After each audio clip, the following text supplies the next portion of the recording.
I recently spoke at Alabama football. Alabama football is the national champion in college football.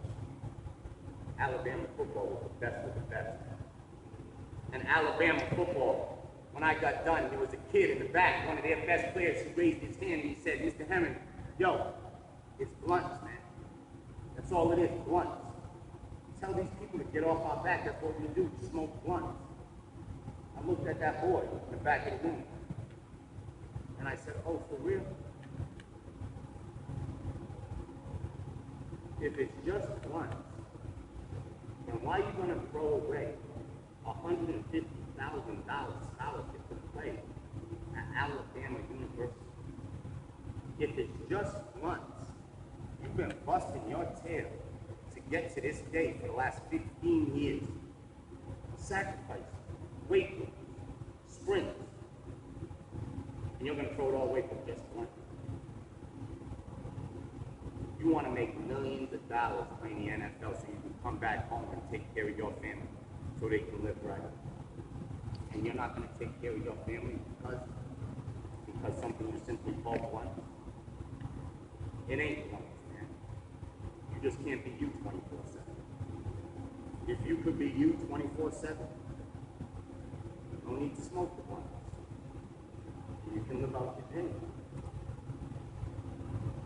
Unfortunately for me, what I see, I just spoke to the NFL rookies in Ohio. When I walked in the room, I saw 450 rookies sitting in front of me with bright futures. Unfortunately, what I told them, my opening line to the NFL rookies, in this room, there's a ton of potential. Unfortunately, there'll be more future drunks and drug addicts in this room than there will be millionaires in the NFL. 450 of you with all the potential in the world. Unfortunately, there's more future drunks and drug addicts in this room than there are multi-million. I am speaking to the NBA rookies. In 2 weeks, they'll get the same mark. You kids have a dream, man, to play basketball. Great dream. No doubt. Those guys you watch on TV today, 76% of them are broke after 5 years. 76% are broke after 5 years playing NBA basketball. NFL, 78% broke after 5 years playing in the NFL. Broke. All because of the decisions they made when they were younger. I played in 1994, the McDonald's All-American team, the top kids in the country, Allen Iverson, myself, Antoine Walker, Lorenzen Wright, and a kid by the name of Neil Reed who went to Indiana University. Those 5 guys, the best of the best in 1994. Lorenzen Wright was found in the woods of Memphis executed. Antoine Walker made $160 million of his basketball career. He doesn't have a dime left today. Broke. Allen Iverson, broke. Myself, recovering heroin addict, Neil Reed just dropped dead at 36 years old with a massive heart attack in California. That was the best of the best in the United States in 1994.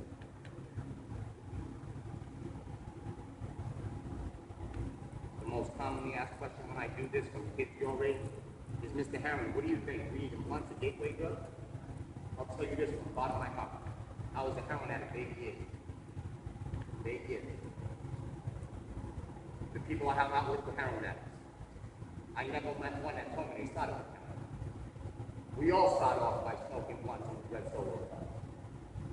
We all start off in the woods taking a little liquor out of the house.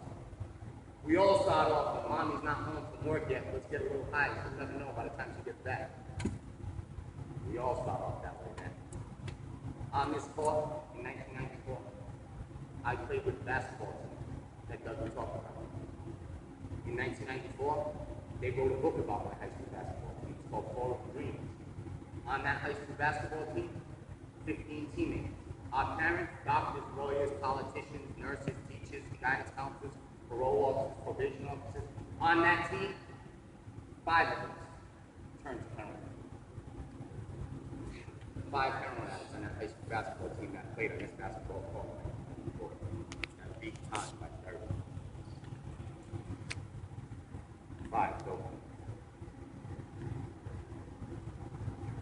I started this thing called Project Purple, right? this year, Project Purple, just because I was an athlete who wore pink to cancer, I said, why not purple for addiction and recovery? To raise some money and awareness for kids and families. So this year we had 150,000 kids wear purple to school on April 24th all throughout the United States in the first year. We lit up the Prudential Center, Virginia Tech, wore purple uniform, Kansas City Royals will take the field with purple face hats this year. I just had dinner with Bob Kraft. The Patriots will do something purple this year. All because one little girl's courage. I spoke at a school where kids sat just like you, and this little girl had on a purple shirt, and her friends who were sitting right here had on purple t-shirts. And when I called on the girl, she stood up. When she stood up, it took me by surprise. Not too many people stand up to ask a question. She said, Mr. Herren, thank you for coming to my school and validating what we do here. I said, what do you do? She said, we're a sober student. I said, yo, what? We're sober students at this high school. When she said sober students, I was walking up to give her a high five and a hug. As I'm doing that, I hear the kids laughing. The whole school starts laughing at this little girl who had the courage to say she was a sober student. So that little girl, before I could get to her, she sat down, started crying. I looked at the kids laughing. I said, every single one of you should share the same with us. Share the same with us. I look back at that little girl, and at 35 years old, the only words that could come out of my mouth at 35 years old was I wish, man. I wish I liked myself, you know? I wish I never had to change myself, man. I wish I could always be myself, man. I wish I didn't need substances in my body to feel like somebody different. I wish I didn't need it to escape how I felt. I wish I was good enough being me 24/7. Unfortunately, straight up, I wasn't good enough being me 24/7. You kids will know, and you already do. You will have friends that will be sober students. You will have friends that won't want to get high and won't want to drink. And you will have friends like I did who would carry water on Fridays and Saturday nights at the high school party. And you look at those friends drinking their water as you're smoking blunts and drinking, and you'll be like, come on, man, be sore. Smoking and drinking. And those friends will be the joke of the party, man. Because they're soft. They ain't drinking, they ain't smoking. And at the end of the night, as I sat there drunk, high, looking at my friends, their water still looking the same as when they walked in, feeling disgusted about myself, I looked across the room to see the kids drinking water bottles, sober students. And I say, those kids, man, they got something I don't have. They got something I don't have. There's something in them kids right there that I'm missing. How come they can be here as themselves and I can't? 2000.